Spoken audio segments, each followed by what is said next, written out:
Do you start your wipe with a base like this? I do. In this video, I'm going to show you how to turn a simple starter into this magnificent beast.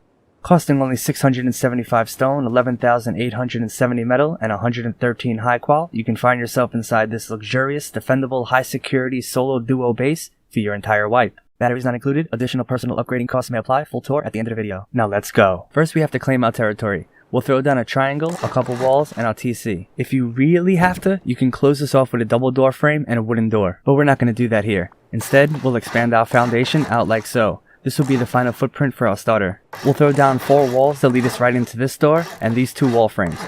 For now, we'll put up a double door and a single door. Add your code locks or key locks depending on your situation. For our ceiling, we'll use 2 square and 3 triangle floor tiles. Adding a double door here that swings outward gives us our airlock, and then we can put down a temporary sleeping bag. The total build cost so far is 1,000 wood, 3,885 stone, and 750 metal frags. Now let's fill this baby in. Before going in, we'll come around the side and build a square foundation, a half wall, and a floor tile. This will allow us to fit in extra storage. Inside our front door, we can see how the double door forms our airlock. Once we step inside, our first addition would be adding storage. With a large wooden box handy and our body against this right wall, we can place our first box. Although these boxes do not need to be placed perfectly to fit, when placing this third one, make sure you can still fit in a wall frame. I'll be using a single door here. Now we can utilize the twig buildup we have outside to add this triangle through the room. Next we can jump up and we're going to place 3 boxes on this shelf, 2 large and 1 small. Small one first. Again, the box placements do not need to be perfect here, but try to get this one as close to the edge as possible. Same with this one. This last one should fit in nice and easy, like so. Now that we have our main storage, we can start to add more security. To do this, we'll add a wall frame here. There will be a total of 2 double doors and 1 single door to complete this. Make sure this door swings towards the entrance, and then we can add a door frame here, hard side of the wall towards us. By adding a door here, we have a more secure tool cupboard and can access it like this. Now we can add our final wall frame here and throw up a double door. This one also has to open towards the entrance. Now that we have some basic security, we can start adding quality of life items and progressional ones, such as this workbench. But wait, where are our furnaces? Don't worry, you can add those at any time, even before the boxes. I'm demonstrating the most static deployables in this video, and things like furnaces are always getting moved. That being said, I'll put 3 furnaces here, but this is not their permanent home. We'll accompany these furnaces with this small box for local storage, and it can be used for a quick drop as well. And that's pretty much the starter. Adding stuff like tuna can lamps and bed rugs can be done at your own discretion. Just remember to come outside and destroy this twig buildup. I almost forgot in the video. Upgrades. The most practical approach would be to upgrade to sheet metal. This includes walls, ceilings, and foundations. Upgrading the frames is up to you. Starting at our secondary entrance, we'll start adding foundations to every side except for the one at the front entrance.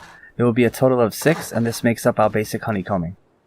Once we get here, we can start to add triangle ceiling tiles above the spots where we just put the foundations. Although people usually put the walls in first, this technique seems to be just a bit more fluid for me. The spot above the door doesn't get a triangle. You'll see why in a little bit. Lastly, we'll enclose the honeycombing using full walls like so. There are 6 sections, each of which use 2 walls, so that's a total of, well, 6 times 2. If you carry the 1, it's 9 wall. Wait, that ain't right. Well, you get the idea. We'll be adding a defense floor with access to this triangle, but there are a couple things we must do first. I'll assume we want roof access to the entire footprint of the first floor, so we can finish that up right now. We'll throw down this simple addition to our front door. Its main purpose is to increase the cost for a raider that goes through doors. From now on, I'm going to use garage doors instead of sheet metal doubles. If you don't have the garage door blueprint, get it. Garage doors make the raid cost so much more expensive. Next, we can come inside and pick up this small box and this furnace. We'll replace this door with a garage door for easier roof access. When placing garage doors, I like to keep the roll-up part facing a square foundation if possible. This is to hide the location from the outside. By simply adding these garage doors, we have pretty much doubled the raid cost through this path. Another great thing about garage doors is they take up way less space in the livable area and afford us the feeling of roominess to the base. At this stage of the wipe, you should want some basic roof access without completely ruining your base's security. This is pretty cheap to accomplish, so we'll do that now. We'll start by dropping that furnace into this corner here. I like to eventually put a ladder here, but you could jump onto this pretty easy as well. Next we can place this wall frame and secure it with 2 walls, hard side facing away from you. Since people can get on our roof pretty easy at this point, we'll put a garage door here with the roll-up part facing us. To build what you see here will cost 1,000 wood, 8,220 stone, and 2,390 metal fragments. These numbers represent the total amount of resources necessary to get to this point and do not get added to the original starter base cost. To build our defense floor, we'll start with using wall frames that are placed around the perimeter of the sheet metal section on the floor. We'll need to add an additional wall frame here and here as well. We're going to use a stability trick that requires us to stack two half walls on top of each other, like this, around the entire base. Defense floors have many different variations with stuff like windows and walls, which result in many different build and upkeep costs. I chose to go with this one because it's the most secure and most expensive. Hopefully this gives you a baseline if you wish to adjust the design.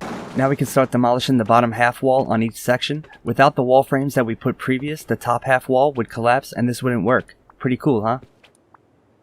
Once we have that done, we can start to add low walls underneath each of the floating half walls. This gives us a big enough gap to see through, but too small for people to get through. The raid cost is also the same as whatever the material of the wall is, which is what makes this concept super strong.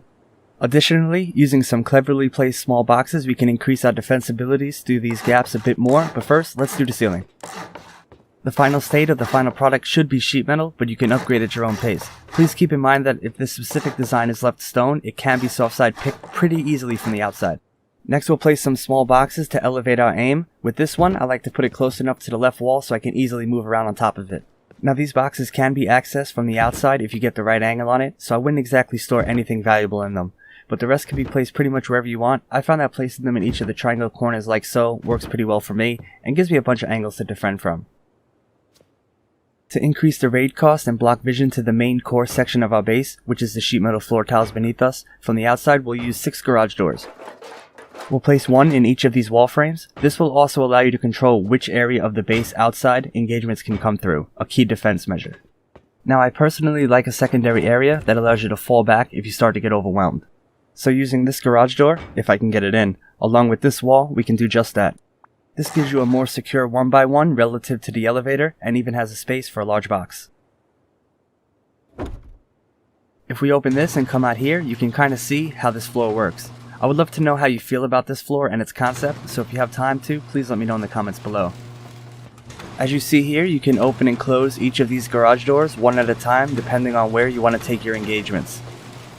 Also, these boxes, like I said, allow you to elevate your position and give you a huge advantage over the spots people will most likely either be hiding or raiding from. Before we get into the tour of the base, allow me to demonstrate some upgrades / additions that I recommend. Firstly, if we come into the airlock, we can upgrade a few walls and foundations like so. Following that, we can come around the left side and start upgrading our honeycombs foundations and walls as well. Remember, upgrading a wall 1 grade literally doubles the cost that it takes to access the tile that it's covering. As far as upgrading specific walls, there are a few more inside that I highly recommend upgrading. I'll show you right after I'm done with this honeycomb.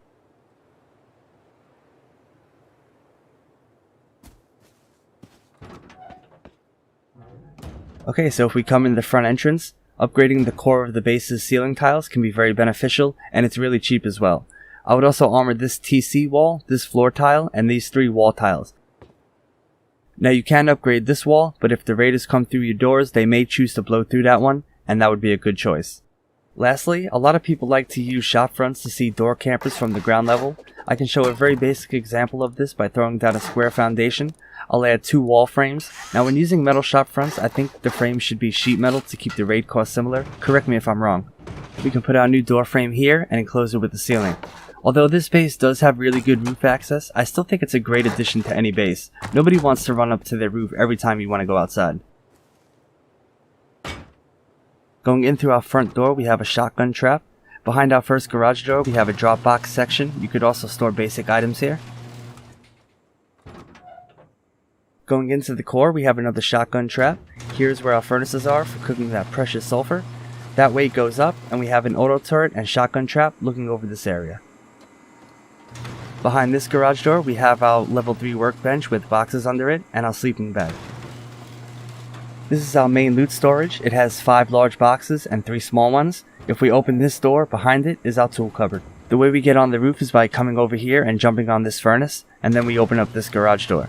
We went over the concept for this defense floor already, so I'd like to take this time to thank you for watching the video. If you watched it all the way to this point, you are incredible, and I thank you very, very much for the support. See you in the next one.